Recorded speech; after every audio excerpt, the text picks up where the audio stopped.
Halo Sobat YouTube semua, berjumpa kembali di Lentera Belajar, channel belajar yang sebenarnya. Pada kesempatan kali ini, saya akan membahas tentang soal PTS atau penilaian tengah semester, mata pelajaran IPS untuk jenjang SMP atau MTS. Untuk kelas 7 semester 2, berarti untuk tahun depan, persiapan. Walaupun masih jauh, tetap belajar sepanjang hayat ya, tidak ada salahnya belajar lebih awal.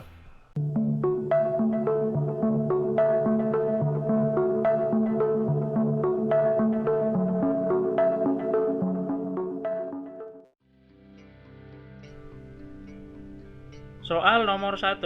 Manusia mempunyai kebutuhan yang tidak terbatas dalam hidupnya. Oleh karena itu, terkadang terdapat masalah ekonomi dalam kehidupan sehari-hari. Bahkan masalah ini sudah dalam lingkup dunia. Masalah ekonomi itu adalah kelangkaan yang disebabkan oleh A. Kebutuhan sedikit, B. Kebutuhan manusia semakin modern, C. Keseimbangan antara kebutuhan dan ketersediaan alat pemuas kebutuhan, D. Ilmu ekonomi yang luas. Jawaban untuk nomor 1 yang benar adalah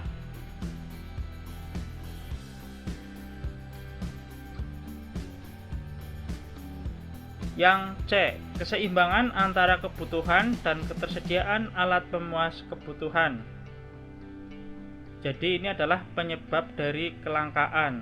Kelangkaan bisa diartikan dalam arti luas itu adalah barang yang sedikit ya. Jadi barang sedikit di pasaran. Nah, ini penyebabnya apa? Nah, harus ada pembanding ya untuk mengetahui penyebab dari kelangkaan ini, yaitu tidak keseimbangannya antara kebutuhan yang tidak terbatas tetapi alat pemuas kebutuhan atau barang di pasar itu sedikit. Kebutuhan semakin banyak tetapi barang sedikit. Itulah yang menyebabkan adanya kelangkaan. Oke, lanjut soal berikutnya.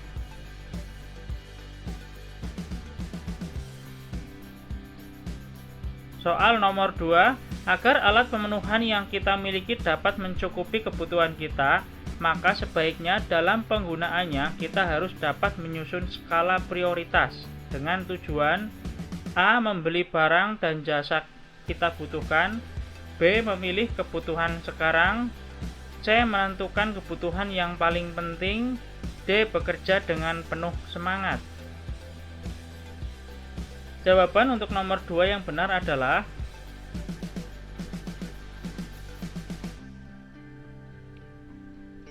yang C. Menentukan kebutuhan yang paling penting. Oke, kita lihat soal nomor 2. Ada kata kunci di sana adalah skala prioritas. Dalam bahasa, prioritas bisa diartikan itu penting atau utama. Nah, skala itu pembanding. Jadi membandingkan dari beberapa barang yang paling utama.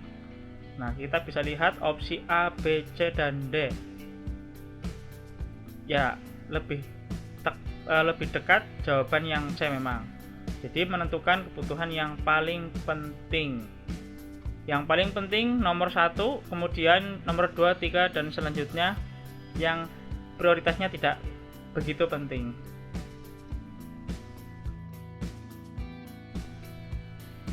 Soal nomor 3. Kebutuhan tersier adalah kebutuhan yang dipenuhi setelah kebutuhan titik-titik terpenuhi dengan baik.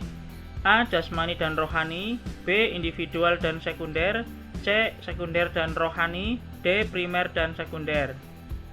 Jawaban yang benar adalah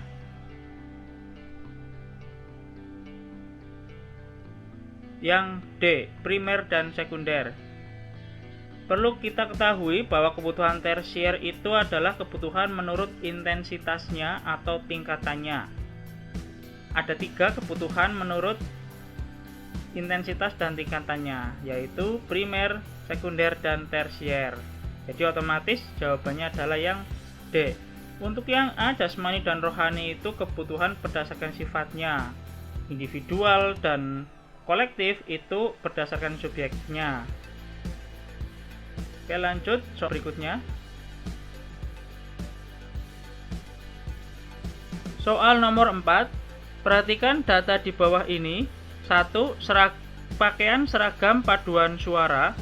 2. Pasar bagi masyarakat. 3. Sepatu bagi seorang siswa. 4. Pakaian bagi seorang guru. Berdasarkan data di samping, yang termasuk contoh kebutuhan kolektif adalah A. 1 dan 2, B. 1 dan 3, C. 2 dan 4, D. 3 dan 4.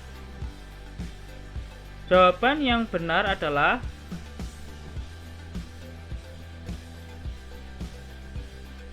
yang A, nomor 1 dan 2. Kita lihat soal nomor 4. Yang termasuk contoh kebutuhan kolektif. Kolektif berdasarkan bahasa bisa diartikan banyak, tidak satu. Oke, kita lihat 1, 2, 3, 4 yang merupakan artinya banyak. Poin 3 dan 4 itu ada kata seorang, jadi itu individual sifatnya. Jadi 3 dan 4 otomatis bukan. Ya, jadi nomor 1 dan 2 jawabannya.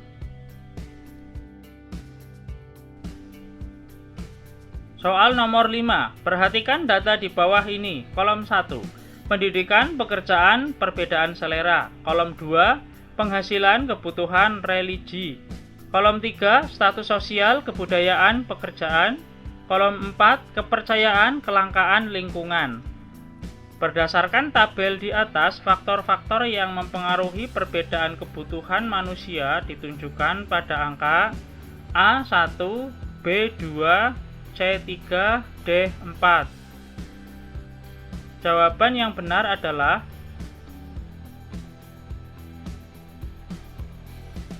yang A, kolom 1.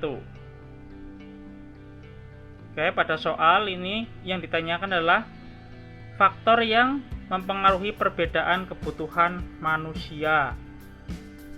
Itu pendidikan, pekerjaan, perbedaan selera, status sosial, pekerjaan, dan lingkungan.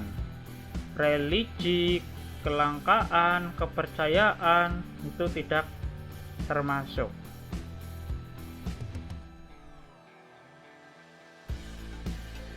Soal nomor 6.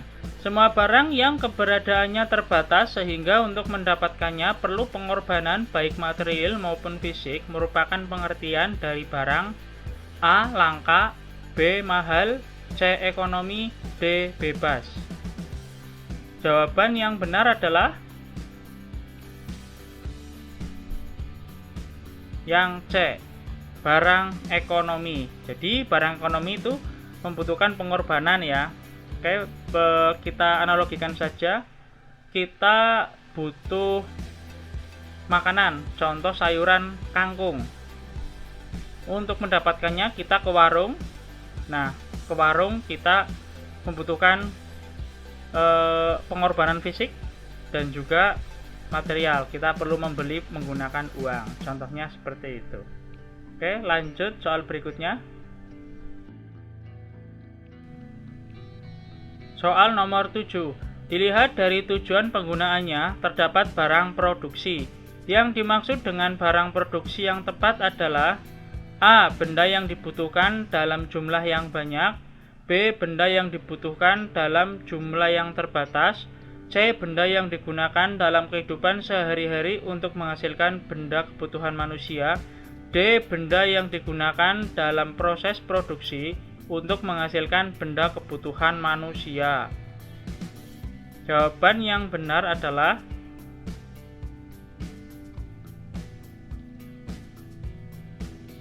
yang D. Benda yang digunakan dalam proses produksi untuk menghasilkan benda kebutuhan manusia. Soal nomor 7 yang ditanyakan adalah barang produksi. Jadi kalau barang produksi ini perlu adanya proses dalam pengolahannya. Untuk opsi yang C itu merupakan barang konsumsi ya. Nah, kalau barang produksi itu nama lainnya juga barang modal. Nah, untuk itu jawabannya yang paling tepat adalah yang D, karena butuh proses untuk menjadi barang jadi.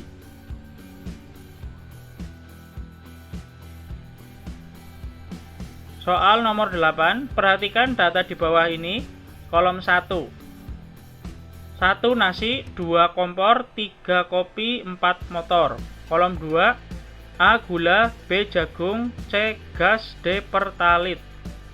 Berdasarkan tabel di atas, pasangan yang tepat sebagai barang substitusi adalah A 4 dengan D, B 3 dengan A, C 2 dengan C, D 1 dengan B.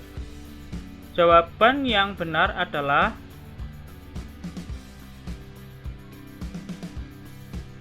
yang D, nomor 1 dengan B, yaitu nasi dengan jagung. Kita lihat opsi A, nomor 4 dengan D, motor dan pertalit.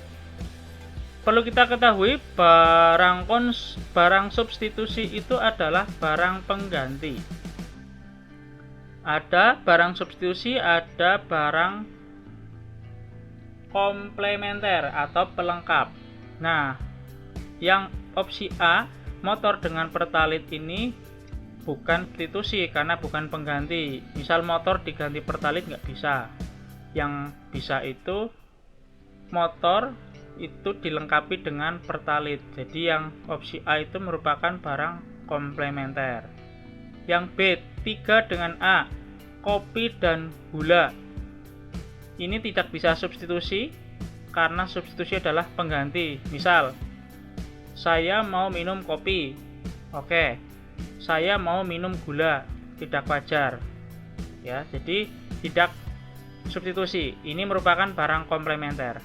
C 2 dengan C, 2 kompor, C gas. Substitusi bisa diganti, kompor bisa diganti dengan gas, tidak bisa. Gas bisa diganti dengan kompor, tidak bisa. Ini merupakan pelengkap, substitusi. Kompor harus ada gasnya agar bisa keluar api untuk memasak. Yang D 1 dengan B, nasi dengan jagung. Ini sama-sama makanan dengan kandungan karbohidrat. Misal tidak ada nasi, bisa diganti dengan jagung. Sama-sama mengandung karbohidrat. Inilah yang namanya substitusi, barang pengganti.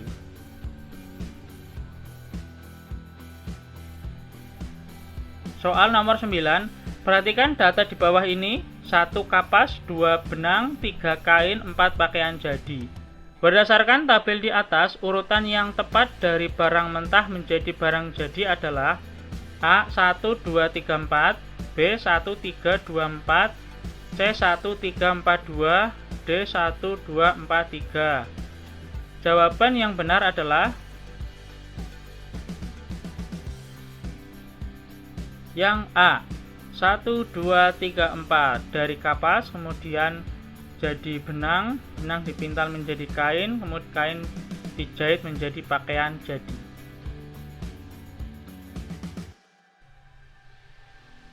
Soal nomor 10, di bawah ini contoh tindakan ekonomi rasional yang dilakukan oleh pengusaha adalah A. Menggunakan bahan baku yang murah dengan kualitas rendah, B. Menggunakan bahan baku yang murah dengan kualitas yang baik, C. Menjual barang dengan harga yang tinggi, D. Mendapatkan keuntungan yang sebesar-besarnya.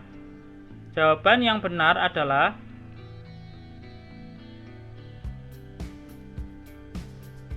yang B. Menggunakan bahan baku yang murah dengan kualitas yang baik. Oke, untuk soal nomor 10, ini adalah tindakan ekonomi rasional. Rasional di sini itu adalah suatu tindakan, tanggung jawab, santun, jujur, pikiran, akal, sehat itu dipakai untuk melakukan tindakan ekonomi. Tidak asal membuat tindakan ekonomi. Nah, kalau yang opsi A, bahan baku murah tapi kualitas rendah, nanti akan bisa mengecewakan pembeli. Karena ketika sudah membeli, kemudian kualitas rendah, cepat rusak, nanti akan dikomplain. Itu akan mengurangi pembelian nantinya. Usahakan bahan baku murah tapi kualitas tetap terjaga. Nah, itu yang merupakan tindakan ekonomi rasional karena bisa dipertanggungjawabkan barangnya. Oke, soal berikutnya. Soal nomor 11. Seorang pedagang sayur keliling berjualan dengan tujuan membantu mendapatkan tambahan penghasilan suaminya. Hal tersebut merupakan contoh dari motif ekonomi. A. Motif berbuat sosial. B. Motif mendapatkan penghargaan. C. Motif memperoleh kekuasaan. D. Motif memenuhi kebutuhan. Jawaban yang benar adalah yang D, motif memenuhi kebutuhan. Tentunya dengan berjualan membantu suaminya nanti akan mendapatkan penghasilan untuk bisa membeli kebutuhan sehari-hari yang dibutuhkan. Oke, lanjut soal berikutnya.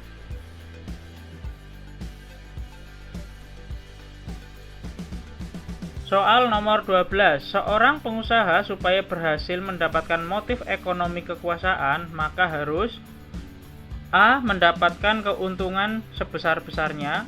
B. Menguasai modal dan bahan baku. C. Menguasai pasar dan memperluas wilayah. D. Bekerja keras dan sukses. Jawaban yang benar adalah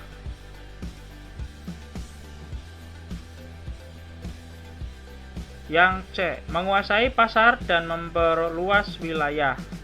Soal nomor 12 adalah motif ekonomi kekuasaan.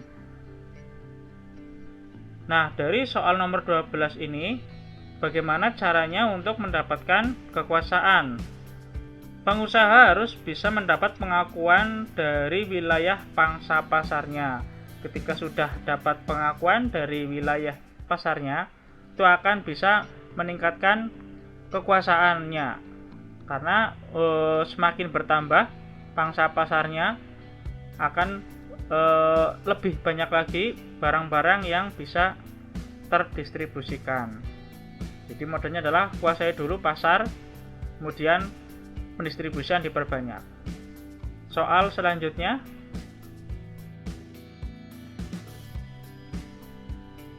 Soal nomor 13. Contoh penerapan prinsip ekonomi dalam kegiatan produksi adalah A. Membeli barang secara langsung.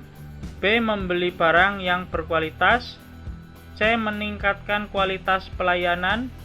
D. Menentukan harga jual yang menguntungkan. Jawaban yang benar adalah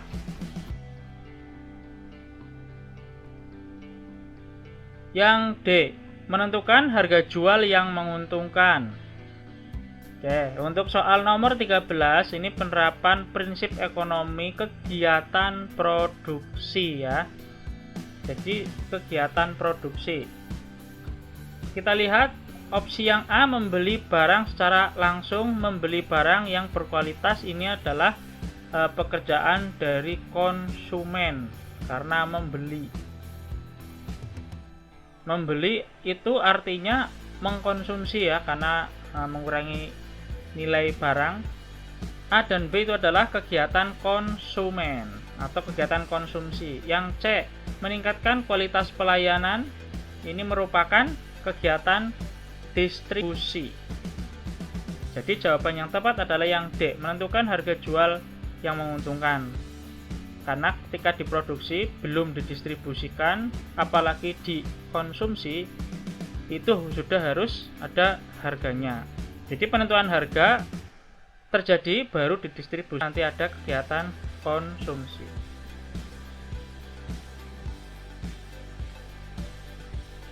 Soal nomor 14, menyalurkan barang ke konsumen yang tepat waktu adalah salah satu contoh penerapan prinsip ekonomi dalam kegiatan A. Produksi. B. Distribusi. C. Konsumsi. D. Pemasaran. Jawaban yang benar adalah yang B. Distribusi.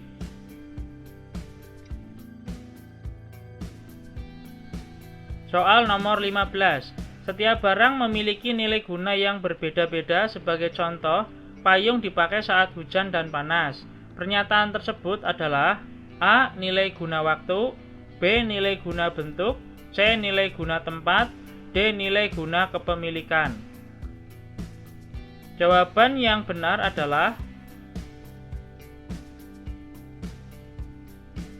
yang A. Nilai guna waktu. Oke, pada soal contoh nilai guna payung dipakai saat hujan. Di sana ada kata saat hujan yang merupakan penunjuk waktu. Jadi sudah jelas untuk soal nomor 15 jawabannya adalah yang A, nilai guna waktu.